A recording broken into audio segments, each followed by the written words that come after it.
Hari ini kita sudah melakukan pemeriksaan dengan 2 metode dan semuanya sudah berjalan dengan baik meskipun belum sepenuhnya maksimal. 2 metode pemeriksaan ini adalah real-time PCR dan tes cepat molekuler TCM dengan menggunakan mesin TCM-TB. Sudah 173.690 spesimen yang kita periksa. Di antaranya pemeriksaan menggunakan TCM sudah 719 spesimen.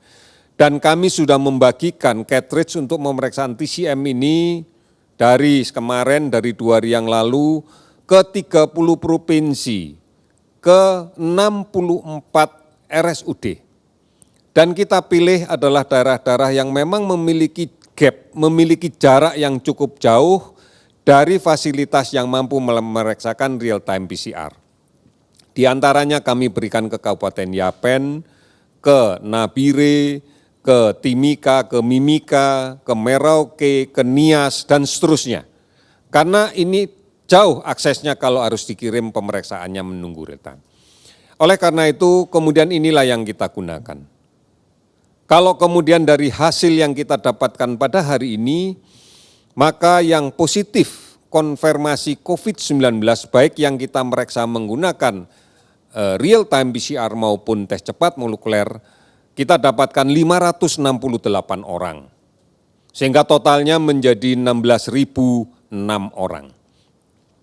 Kalau kita perhatikan betul sebaran kenaikan angka ini atau yang kemarin, kita akan melihat bahwa daerah-daerah yang memang memiliki gap pemeriksaan cukup jauh, cukup panjang, akan meningkat dengan cepat. Sebagai contoh pada data kemarin untuk Provinsi Sulawesi Tenggara mendapatkan kenaikan 91 orang ini karena spesimen yang semula rencananya akan dikirim ke Makassar bisa diperiksa di tempat itu. Akumulasi ini karena memang pada waktu itu adalah keterbatasan penerbangan. Sekarang mampu diperiksa sendiri. Sehingga pada hari ini tidak ada penambahan karena seluruhnya sudah diperiksa kemarin. Kemudian kasus sembuh meningkat 231 orang menjadi 3.518 orang. Kasus meninggal bertambah 15 orang sehingga menjadi 1.043 orang. Sekarang ini sudah 382 kabupaten kota yang terdampak COVID-19 di 34 provinsi. Saudara-saudara, inilah yang kemudian kita gunakan untuk melakukan pemantauan keseluruhan terkait dengan sebaran COVID ini. Akumulasi data orang dalam pemantauan sebanyak 258.639 orang. Kalau kita melihat detail dari laporan provinsi, angka ini sebenarnya sebagian besar sudah selesai dipantau. Sudah tidak dalam status ODP, tapi ini adalah angka akumulatif sejak awal. Kemudian PDP sebanyak 33.672 orang. Sebagian dari PDP ini sudah selesai karena terkonfirmasi positif, maka masuk dalam kasus positif, dan terkonfirmasi negatif, maka dia tidak akan masuk di dalam kasus PDP lagi.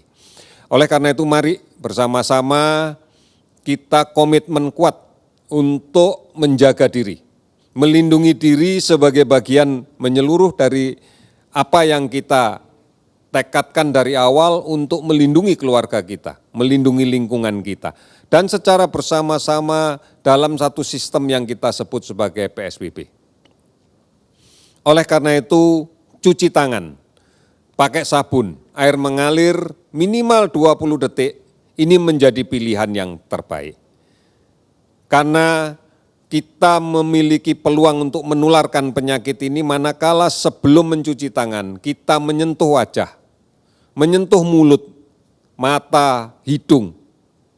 Apabila belum mencuci tangan, maka peluang besar untuk kemudian kita bisa tertular melalui droplet orang lain yang tersebar di benda sekitar kita. Saudara-saudara, yang kedua adalah gunakanlah masker. Ini kita berharap menjadi pola hidup baru kita nantinya, yaitu menggunakan masker bila keluar dari rumah. Menggunakan masker bila berada pada lingkungan yang padat yang kita tidak tahu pasti di sana ada yang sakit atau tidak. Karena masker ini melindungi dua hal, percikan langsung dari droplet pada saat ada orang lain yang batuk atau yang bersin. Ini menjadi penting. Dan di samping itu juga menjadi etika kita manakala kita yang sakit pada saat kita batuk, pada saat kita bersin, maka kita akan terlindung dengan menggunakan masker dan tidak mencemari ke tempat sekitar kita. Ini menjadi penting. Kemudian membudayakan untuk bisa menjaga jarak fisik pada saat melakukan kontak sosial. Ini menjadi penting agar kita tidak berkumpul berdekatan. Kalau ini kemudian bisa kita bangun bersama-sama, maka di dalam masa depan kita atau beberapa hari ke depan, kita tidak akan lagi mendapatkan kerumunan. Kita tidak akan lagi mendapatkan berdesak-desakan pada transportasi massal. Karena kita tidak ingin melakukan itu. Sehingga kita bisa mengatur ini dengan baik. Oleh karena itu saudara-saudara sekalian, menjadi bijak manakala dalam situasi seperti sekarang, kita lebih baik di rumah. Kita tidak keluar kecuali untuk hal yang sangat terpaksa dan kalaupun itu harus kita lakukan, maka kita pilih dari keluarga kita yang memiliki daya tahan tubuh yang paling baik. Secepatnya keluar dan secepatnya dia kembali. Oleh karena itu akan bijak manakala saat ini kita tidak melakukan perjalanan kemanapun dalam kondisi yang penuh risiko ini. Tidak mudik, sekali lagi tidak mudik. Kita lindungi, bukan hanya kampung kita tapi diri kita sendiri terhadap risiko yang bisa kita dapatkan selama perjalanan. Oleh karena itu saudara-saudara sekalian, kita akan melakukan ini bersama-sama. Tidak terputus, kita akan bergotong royong terus-menerus. Karena dengan cara inilah, dengan disiplin yang kuat, maka kita bisa melakukannya. Kita bisa memberikan perlindungan untuk semuanya. Mari kita tekadkan bersama bahwa kita mampu melindungi diri kita. Kita mampu melindungi bangsa ini. Karena kita yakin kita bisa melakukannya. Indonesia pasti bisa. Sekian, terima kasih.